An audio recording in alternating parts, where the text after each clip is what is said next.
बिस्मिल्लाहिर्रहमानिर्रहीम। अस्सलाम वालेकुम जी, कैसे हैं आप सब। किचन विद ज़ेबी यूट्यूब चैनल पे आपको वेलकम। आज हमारे किचन में बन रही है जी बच्चों की मोस्ट फेवरेट आइसक्रीम, जो ममा घर में बहुत ही आसानी से बना के दे सकती हैं। और आपने क्या करना है, बहुत इजी सा मेथड है, बस वीडियो को फॉलो करना है। इंशाल्लाह फ्लेवर में मार्केट से बेस्ट फ्लेवर मिलेगा। और यहाँ मैं आप सबसे कहूंगी, अगर आप मेरे चैनल पे न्यू हैं तो प्लीज मेरे चैनल को सब्सक्राइब कीजिए, मेरी वीडियो को लाइक एंड शेयर जरूर किया कीजिए। तो चलें चलते हैं अपनी रेसिपी की तरफ।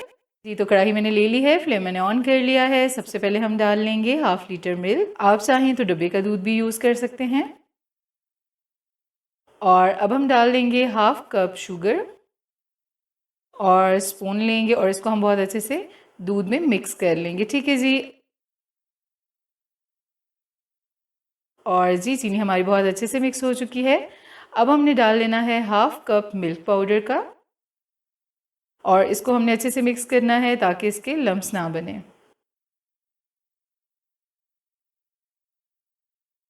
जी मिल्क हमारा बहुत अच्छे से मिक्स हो चुका है। अब यहाँ पे हम डाल लेंगे बहुत ही मज़ेदार सी खुशबू के लिए 1/2 tea spoon vanilla essence.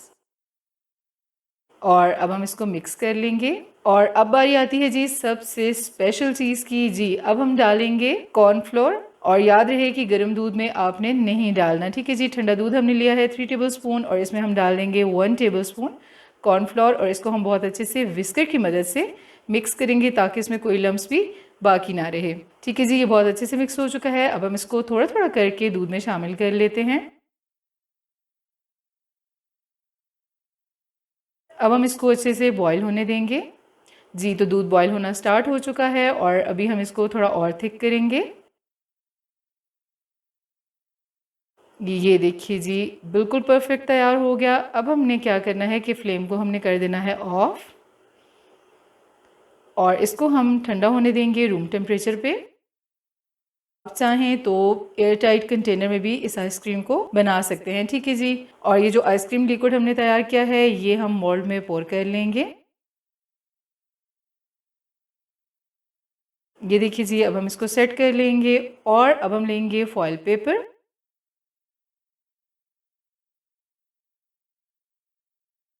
Foil paper को हमने अच्छे से सेट करना है ताकि इसके ये जो निशान है ये वाज़ह हो जाए और हमारी स्टिक्स परफेक्टली लग जाए। अब हमने नाइफ़ ले लेनी है और नाइफ़ की मदद से हम लगा लेंगे निशान इस तरह से। ठीक है जी। अब हमने स्टिक्स ले ली हैं और यहाँ पे हम स्टिक्स लगा लेंगे। ये देखिए जी आइसक्रीम मोल्ड हमारा रेडी हो चुका है। अब हमने 8 से 10 घंटे के लिए इसको फ्रीज़र में रख देना है। जी तकरीबन 10 से 12 घंटे आइसक्रीम फ्रीज़ हुई है, बहुत अच्छे से रेडी हो चुकी है। और अब हम यहाँ पे लेंगे पानी का एक बाउल और आइसक्रीम मोल्ड को हम इसके अंदर रख देंगे तकरीबन 30 सेकेंड्स के लिए। बहुत ज़्यादा आपने नहीं रखना, आइसक्रीम आपकी बहुत ज़्यादा सॉफ्ट हो जाएगी। ठीक है, 30 सेकेंड्स के लिए हमने रखा और ये हम इसको निकाल लेंगे। ठीक है जी। ये देखिए जी माशाल्लाह अल्हम्दुलिल्लाह हमारी आइसक्रीम बिल्कुल रेडी हो चुकी है। आई होप कि मेरी रेसिपी आप लोगों को पसंद आई होगी। वीडियो अच्छी लगे तो लाइक एंड शेयर कीजिए। मेरे चैनल को सब्सक्राइब करके साथ दिए गए बेल आइकन को प्रेस करके ऑल को जरूर सेलेक्ट कीजिए। मेरे फेसबुक और इंस्टा के पेज को भी जरूर फॉलो कीजिए। न्यू रेसिपी के साथ फिर मिलेंगे। अपना बहुत सारा ख्याल रखिएगा और दुआ में याद रखिएगा। अल्लाह हाफिज़।